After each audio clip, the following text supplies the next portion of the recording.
Bismillahirrahmanirrahim. Assalamualaikum warahmatullahi wabarakatuh. Alhamdulillahirabbil alamin wassalatu wassalamu ala asyrafil anbiya'i wal mursalin wa ala alihi wa sahbihi ajma'in.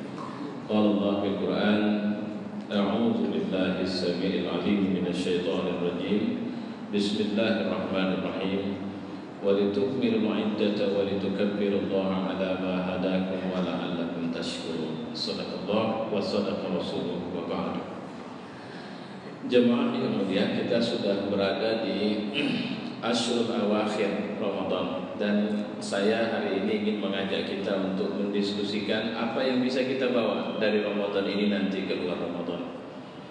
Karena sebenarnya di Ramadan ini latihan khusus. Ini tarbiyah rabbaniyah, di mana Allah melakukan proses pentarbiyahan, pendidikan, pembinaan terhadap kita untuk akhirnya kita bisa tetap leading di posisi umat terbaik, di posisi umat dan wasatah, di posisi umat yang memang dianugerahkan Islam, yang menjadi muslim itu tidak boleh sama dengan orang lain.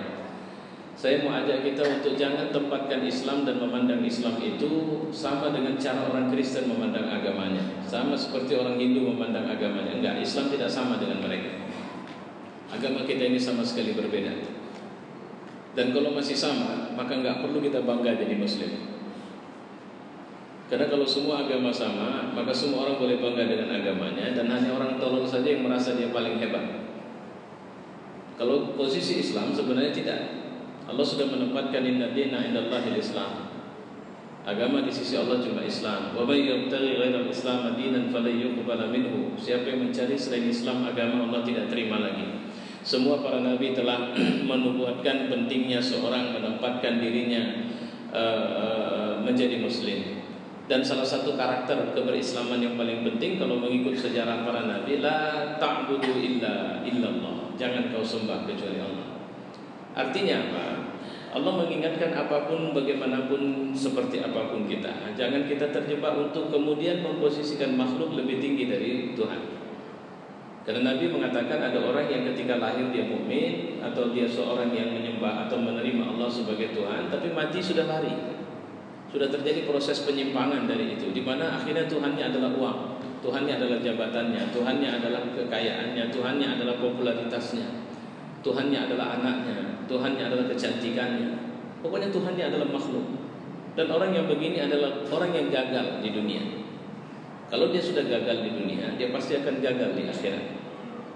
Nah, posisi kita penting untuk kemudian di sini letak pentingnya Ramadan. Kalau saya melihat dari kajian akidah atau tauhid, Ramadan ini sebenarnya adalah proses tasfiyah, proses pensucian, proses pemurnian, proses untuk gimana bilangnya ya, proses dinamika hidup kita yang sudah berjalan demikian panjang. Tidak sekali dua kita sudah terlontar. Kalau ibarat matahari, bumi, bulan, kita sudah bergerak hanya nyaris keluar dari orbit kita. Bahkan tidak sedikit yang sudah keluar. Nah, ini ditarik kembali ke orbitnya. Kenapa? Karena Tuhan dalam tanda petik berkepentingan dengan kita. Tapi Tuhan tidak butuh kita. Dalam makna sehebat apapun kita beribadah, gak akan menambah kerajaan Dia. Yang dimaksud berkepentingan di sini adalah pemangku risalah Al-Quran yang memang diberikan amanat untuk menjalankan ini adalah umat Islam, tidak orang yang lain. Dan kita seharusnya menjadi umat model, bukan sekedar manusia model. Karena kalau sekedar manusia model, ada orang jujur di sebuah perusahaan, dia akan jadi prasasti di perusahaan itu. Dia akan jadi monumen bahwa dia adalah orang baik kita. Nah, setelah dia pensiun, dulu di perusahaan kita ini ada orang baik, namanya si Anu. Selesai. Itu monumen namanya. Allah tidak mau itu. Allah mau kita menjadi generasi ustaz, generasi guru, syakhsiyatul barizah, generasi yang memberi pengaruh, yang kehadiran kita, aktivitas kita, itu kalau nggak ada kita, orang kehilangan. Dan semua orang sepakat bahwa memang benarlah. Sehingga orang tidak perlu melihat siapa yang mengerjakan ini, pasti orang akan mengatakan ini kalau bukan orang Islam yang kerjakan. Saya tidak tahu berita ini benar atau tidak. Seorang nenek tua, nenek dia kerjanya, dia punya usaha laundry. Kisah ini diceritakan di London. Tapi dia laundry spesial untuk anak-anak mahasiswa. Dan ini sebab kalau bahasa judul artikel yang saya baca, masuk Islam gara-gara celana dalam. Dia heran, dari sekian banyak anak-anak yang laundry sama dia, anak-anak yang datang, anak-anak yang beragama Islam, celana dalamnya tidak pernah kotor, tidak pernah bercak, tidak pernah berwarna kekuningan, selalu bersih. Tapi anak-anak yang bukan Muslim jorok semua, begitu. Itulah hasil apanya. Sampai dia tanya, aku udah lama, cuma kalian nggak pernah jorok, saya rasa nggak seperti yang lain. Kenapa? Apa rahasianya? Oh, kami Muslim. Setiap 5 waktu kami harus sholat, dan kami harus membersihkan semua. Dan setiap kami buang air, kami harus pakai air, istinja. Apa dia bilang? Kalau begitu ini agama yang benar. Jadi mereka masuk Islam dengan percikan-percikan akhlak yang kita punya. Makanya sering bilang, saya sering mengatakan, orang di barat masuk Islam karena otaknya. Kalau di sini banyak orang keluar dari Islam karena perutnya. Ya. Kalau karena otaknya, saya yakin dia tidak akan keluar dari Islam. Tapi karena perutnya. Berapa banyak orang tukang becak di luar sana tidak zuhur, tidak asar, tidak maghrib, tidak isya, tidak subuh. Kenapa? Alasannya karena perut. Berapa banyak orang-orang yang bekerja di pabrik-pabrik itu, mereka tidak sholat, alasannya karena perut. Dan yang lain. Nah, apa yang harus kita bawa dari Ramadan? Jadi saya bilang tadi, ini semacam sebuah tarbiyah untuk memposisikan kembali, memulangkan kembali kita kepada tugas asli kita sebagai seorang mukmin. Dan itu mau Allah, dan itu karena kita sudah bersyukur kepada Allah. Ada 7 miliar lebih orang di muka bumi hidup sekarang. Yang dia rencanakan dari 7 miliar itu, dia sudah tetapkan nikmat sama kita Islam. Dan itu aslinya kita akan masuk surga insya Allah dengan Islam ini. Itu cuma sekitar 1, berapa persen, 1, berapa miliar saja. Dan diantaranya ada kita. Dan dia tidak mau kerjaan kita cuma sholat saja. Karena sholat itu ujungnya adalah Assalamualaikum, bukan Allahu Akbar. Sholat itu ujungnya adalah, kalau mau ditarik kepada pelajaran puasa, Nabi itu setiap Ramadan ada satu kelebihan, dia akan memberi sama semua orang. Jangankan minta, tidak minta saja dia kasih. Tahu maksudnya apa? Itu untuk membangun karakter manusia yang memiliki kekuatan memberi. Jadi manusia yang melayani, manusia yang lebih suka menebarkan pengaruh dirinya, manfaat dirinya, ketimbang dia menunggu orang lain berbelas kasih sama dia. Dan jika kita ingin membangun karakter ini, cari orang yang butuh tapi dia tidak minta. Karena itu juga orang yang luar biasa itu. Supaya tahu bagaimana rasanya butuh tapi tidak minta, atau tidak lebih suka mementingkan kepentingannya sendiri. Saya sering contohkan seorang ibu yang dia makan kurma, itu kan di masa Nabi dikasih kurma, lantas kemudian waktu dia mau makan untuk anaknya sudah dapat, bagiannya sudah dapat, tapi namanya kurma sebiji, mana bisa kenyang. Begitu dia mau masukkan kurma itu ke mulutnya, anaknya, kalau bahasa kita, lantas akhirnya kurma itu dia serahkan kepada anaknya, dan dia menahan dirinya untuk tetap lapar. Itu manusia mental yang sedang dididik di Ramadan ini sama Allah. Maka kalau yang pertama sekali sebenarnya harus kita bawa keluar di luar Ramadan adalah the power of giving. Jangan pernah menuntut, berilah. Bukankah kita diajari dalam salat kita untuk biasa memberi?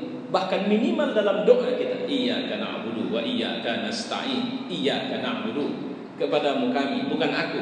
Kepadamu kami, bukan aku. Ihdina, bukan ihdini, tunjuki kami, bukan aku. Artinya minimal dalam sholat kita sudah menyertakan pemabuk, pengedar, penjudi, pelacur, perampok, koruptor itu, untuk kita bilang sama Tuhan, tunjuki kami ke jalan-Mu ya Tuhan. Atau ada nggak makrifat itu dalam diri kita? Atau tidak? Atau yang kita bayangkan cuma diri kita, lafaznya adalah jamak tapi maksudnya adalah aku. Itu orang egois. Allah tidak butuh itu. Ada berapa jumlah rakyat Indonesia? 250 juta. 200 jutanya orang ngerti, orang paham, S3, S4 atau berapapun lah, ngerti agama semua. Tapi bisa Allah hancurkan Indonesia ini kalau mereka adalah orang yang diam dari kebaikan. Allah tidak mau itu. Allah tidak suka kerjaan kita banyak sholat. Kalau cuma rahib, ada orang yang jauh lebih hebat kerahibannya dari kita. Allah mau kita berani bilang, kau jangan begitu di sini. Ini masjid.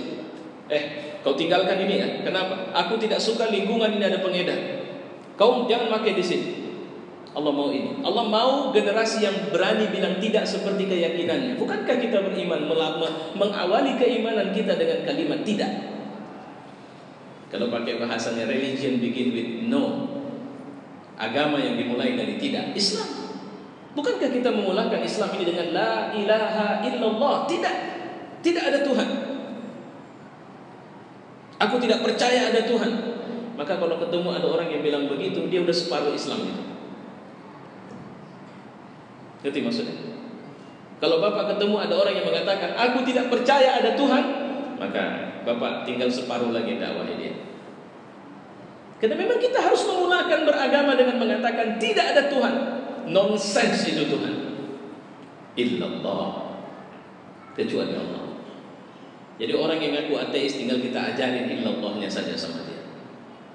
Karena dia menjadi ateis, mungkin dia kecewa dengan agamanya, mungkin dia kecewa dengan yang lain, tapi pasti dia belum kenal Islam. Cuma malamnya kita mau dakwah Islam, kita juga tidak tahu Islam.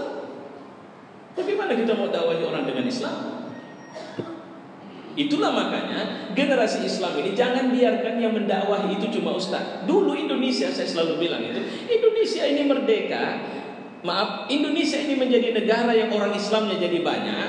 Kita ini jadi Muslim. Bukan karena ustaz ceramah di sini. Kalau bahasa saya, orang jualan yang ngajari Islam kemarin.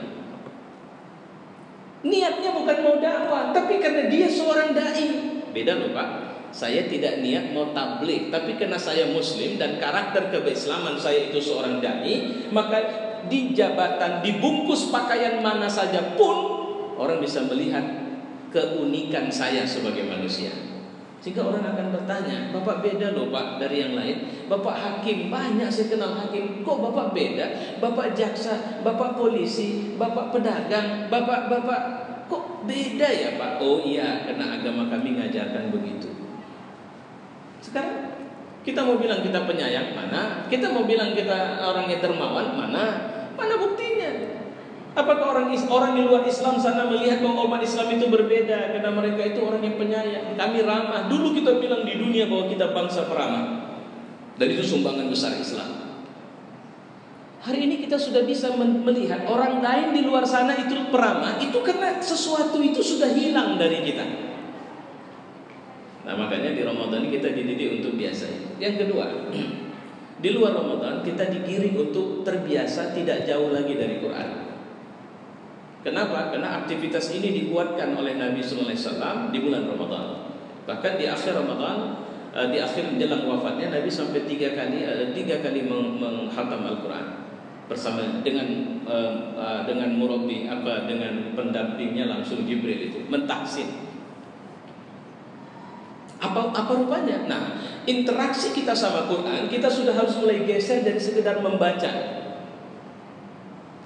Kita sudah harus disibukkan. Bapak apa? Pedagang. Oke, cari inspirasinya dari Quran.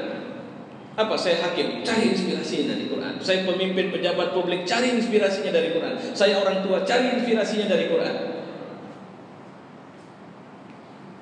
Saya membaca beberapa buku tentang bagaimana orang Yahudi mendidik anak mereka. Menurut saya nggak ada yang luar biasa kalau kita bandingkan dengan sistem Islam. Cuma masalahnya bukan orang Islam ya. Ajaran Islam menyuruh mendidik anak kita.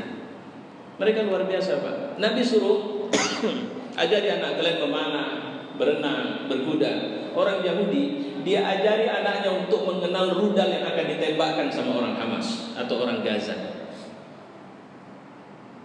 Dibawanya itu ke apa istilahnya itu, tempat penyimpanan senjata. Silakan tuliskan nama kalian di situ. Kalau kalian menginginkan, walaupun kalian masih kecil tapi kalian tidak menginginkan ikut berjuang, tuliskan nama siapa yang ingin kalian hancurkan di sana. Artinya mereka begitu serius. Adakah kita membangunkan keinginan atau keyakinan ataupun jiwa besar sama anak-anak kita? Sama tadi pagi saya ngisi ceramah anak-anak SMP. Saya bilang apa? Mulai hari ini berpikirlah kalian bahwa kalian adalah satu dari sekian orang yang akan memberi kontribusi besar bagi negeri ini sekitar 20 tahun lagi paling lambat. Dan seriuslah untuk itu. Kenapa Jepang besar? Karena Jepang berpikirnya sederhana. Dia kirim anak dia keluar dan harus pulang untuk membesarkan Cina juga seperti itu. Malaysia kemarin dia ambil itu orang-orang intelektual kita, kemudian untuk membuat dia cerdas. Setelah dia cerdas, sisa intelektual kita yang berangkat ke sana. Siapa? Babu, pembantu rumah tangga. Maka dia tidak melihat kita dalam posisi mulia. Indonesia hari ini apa yang bisa kita panggil orang, saudara-saudara, ambil, kami punya kekayaan ini dijual sekian, ini dilelang sekian, kalian boleh bantu kami, nanti terima persen saja, tidak masalah. Bangsa besarkah kita? Nah, itu ya. Maka Islam mengajak, Allah mengajak, ini guidance. Quran adalah petunjuk kalian bisa sukses dunia dan sukses akhirat. Bagaimana caranya? Gali, tadaburi dia. Kalau selama Ramadan Bapak di semua sudut masjid, di semua sudut jalan, semua sudut rumah Bapak biasa baca Quran, jadikan itu aktivitasmu di luar Ramadan, agar di semua itu. Karena generasi yang hilang itu adalah generasi yang serius dengan agamanya. Itu yang kedua. Yang ketiga, dan ini yang paling penting, di luar Ramadan kita harus bawa oleh-oleh yang namanya qiyamul lail. Tidak akan bisa kita berdaya, karena terus terang Pak, modal ngaji saja ketahuan nanti waktu Bapak punya mobil mewah, belinya di atas hitungan M. Tiap hari kerja Bapak cuma sama seperti saya bilang, Bapak punya mobil, nggak ada gunanya itu, karena makainya juga susah. Agak dibawa keluar takut, sering-sering juga nggak mungkin. Ngapain, kalau istilah saya, ngapain beri barang mahal nggak pernah dipakai? Begitu dipakai, nggak bisa rupanya mobil ini bawa jalan ke, akhirnya rusak. Maka jangan bangga kalau punya benda dengan harga mahal tapi jarang kepake. Itu namanya ajuz. Nabi ngajari kita untuk berdoa, Allahumma inni a'udzubika minal hammi wal hazan wa a'udzubika minal ajaz. Ajuz itu apa artinya? Ada, hebat, tapi tak berdaya guna. Nah, untuk bisa tidak ajuz, kita harus bisa bergerak, terus memberi kontribusi, dan itu tidak mungkin. Maka saya selalu bilang, Bapak, kalau Bapak sakit pergi ke dokter.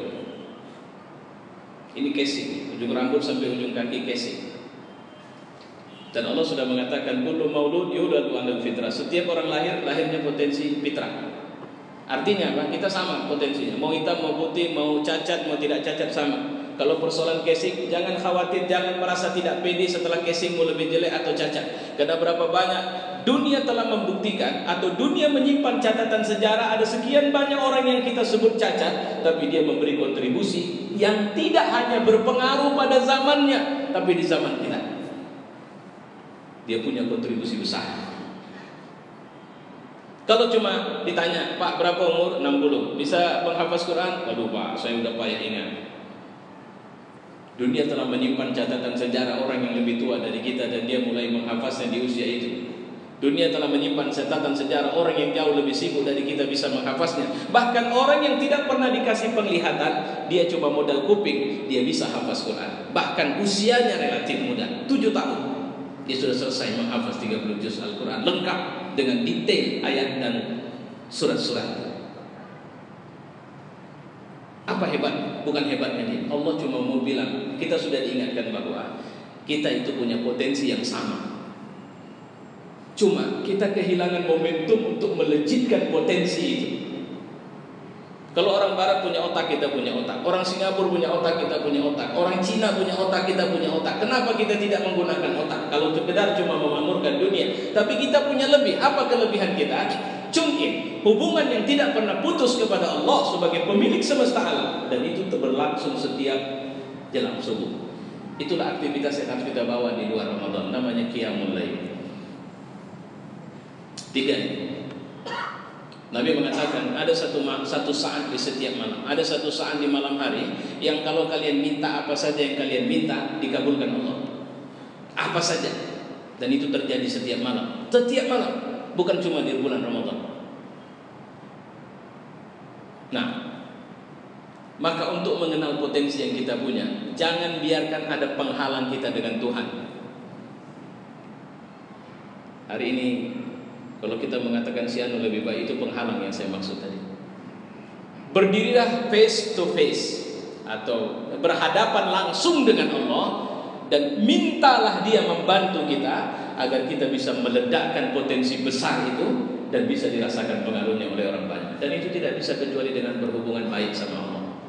Salah satu ruang hubungan baik itu adalah qiyamul lail. Saya mohon maaf, ini yang bisa saya sampaikan. Mohon izin karena juga kalaupun ada pertanyaan, mungkin satu pertanyaan Ustaz, karena saya ada yang sudah menunggu jam 2 di tempat yang lain. Assalamualaikum warahmatullahi wabarakatuh. Semua mungkin satu pertanyaan.